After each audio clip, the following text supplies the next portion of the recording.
Hello fellow cinephiles, Film Guru here. So as you can see, I'm back from overseas, so I'll be doing a variety of reviews in the next coming weeks, or in the next few days actually. And a lot of the films that I'll be reviewing are films that I saw while I was in Paris and overseas.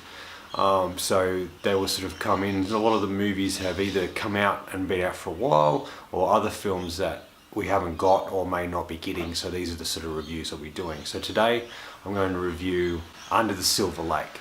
Now this was directed by David Robert Mitchell and is his follow-up film to the hit that he had with It Follows. And I think he's a very interesting filmmaker and has crafted a really interesting and different sort of film. It stars Andrew Garfield, Topher Grace, Riley Rogue and Grace Van Patten. And it is the story of Sam, played by Andrew Garfield, a sort of slacker sort of character. He's a very highly intelligent guy, but he doesn't really do anything. He doesn't have a real purpose in life. He just sort of rambles around and smokes pot and just sort of has a lazy sort of life, spies on the neighbours with binoculars at his house and stuff. He doesn't do much. He's sort of a bit of a slacker. He doesn't have a lot of money, and he has 5 days before he gets kicked out unless he can pay his rent. He lives at a complex of units, and this is where he meets Sarah, played by Riley Rogue. And she's sort of a mysterious sort of character that sort of just appears there, and he becomes enamoured by her and fascinated by her. He's able to interact with her on one particular night, and there's a connection there. There's something really interesting about her that he's drawn to that he can't sort of explain. He leaves and they decide to meet up the next day. So she tells him to come back at a certain time, and he agrees to it. But upon his return, she's gone. Her roommates are gone, the furniture's gone, everything's gone, and he's not quite sure what happened to her or why she's disappeared so quickly after making these plans with him. And this sort of propels him into detective mode in a way, an amateur sleuth. He's trying to work out what happened to her and where she's gone. And so this sort of gives him a bit of a purpose now. And his purpose is to find out what happened to her. And he goes on this journey to try and determine what exactly has transpired and why she has disappeared so mysteriously. His investigation takes him around particular parts of Hollywood and sort of the darker and scarier sort of areas. And he starts to interact with really bizarre and unique characters.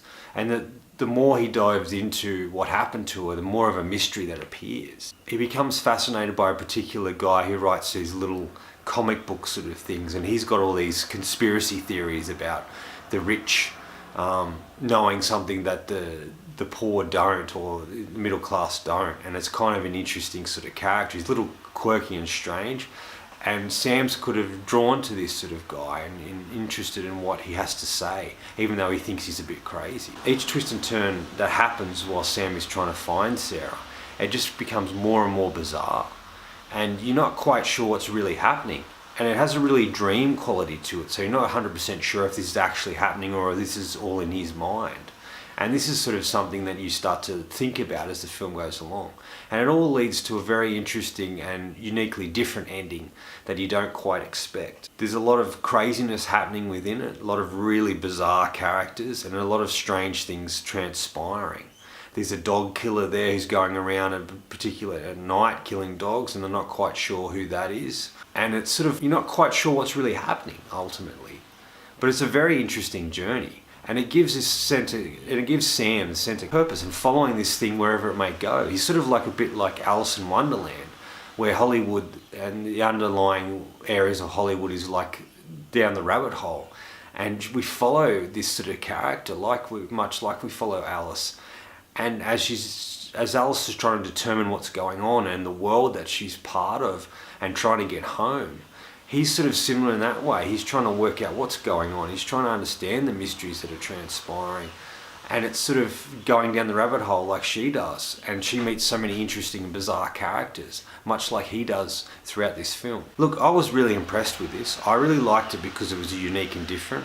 It had a sort of dreamlike quality to it. It really felt like a David Lynch film. There's a lot of sort of things that transpire in it that feel like a David Lynch film, especially films like Mulholland Drive, and films that he's done, even Blue Velvet in a way, of this sort of underlying darkness in this world, just underneath the surface, there's something not quite right. And this film really has those qualities. I was a big fan of David Robert Mitchell's It Follows. I thought that was a very interesting film. It had a lot of interesting ideas. And it had a really interesting mythology too about this, how everything worked within that film. And this sort of has that sort of as well. But where this differs from that film is it tries to, it's like David had something to say in this, something about the underlyingness of Hollywood and how just under the surface there's a lot of darkness, there's a lot of conspiracy ideas happening. And he sort of goes into this sort of world and tries to look at it from a different point of view. And having the main character like Andrew Garfield's character Sam, who's sort of a bit of a slacker and a character we don't ultimately love to begin with, but we still find him interesting and we still want to go on the journey with him. And we really want to know what happened to Sarah and we want him to succeed. I would say this film really is David Lynch meets Raymond Chandler. You know, it's sort of those crime noir detective novels that came out in the 40s and 50s and earlier as well. And it sort of feels like that because there's a real mystery. And Sam's character, and the Sam character is like an amateur sleuth, and he starts to put all these things together and go on this. It's like he's taking on a case, and it gives him purpose and a point in what he wants to do and what he's trying to explore and what he's interested in the world, and trying to make sense of things that don't make a lot of sense to him. And that's why I really liked it, because it was so different. Garfield is really great in this. He does a really great performance. I haven't seen him sort of play a character like this before, and I think he does a really great job here. Riley Rogue does a really great job here as Sarah. She's an actress I'm not a huge fan of. There's been some roles that she's done I really enjoyed and others I really haven't cared for. But I think she does a really solid job here, and she's ultimately a very interesting character. Topher Grace appears in it as well, and he sort of plays like Sam's sort of friend that appears throughout the film in bizarre and unique instances. One involving a drone flying over the city, and it's kind of interesting to see them interact. And he's sort of like his confidant in a way, but you don't see a lot of Topher Grace's character, but just at certain points throughout the film. Grace Van Patten is an actress I haven't seen a lot of, but she's really great here in this film, and I think she does a really great job. She sort of plays a character known as a balloon girl, but she has a purpose in the film in a way and helps point Sam's character in the right direction of where to find Sarah, or she knows who Sarah is and points him in the direction of finding her.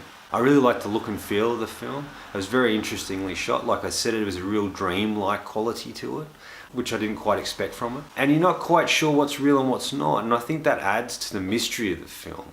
The idea of conspiracy, the idea of things happening just underneath the surface, and what that actually means and how that transpires in day-to-day life. There's a bit of violence in it, and sort of pretty full-on stuff as well. That sort of, I don't know, it takes the film in an interesting direction. It sort of feels like horror, but it's more of a mystery, and it's kind of an interesting blend of those two sort of things, which, you know, horror and that go together. Horror and thrillers go together quite well. There is a sort of obscure, strange humour in it, but I think it really works for the film.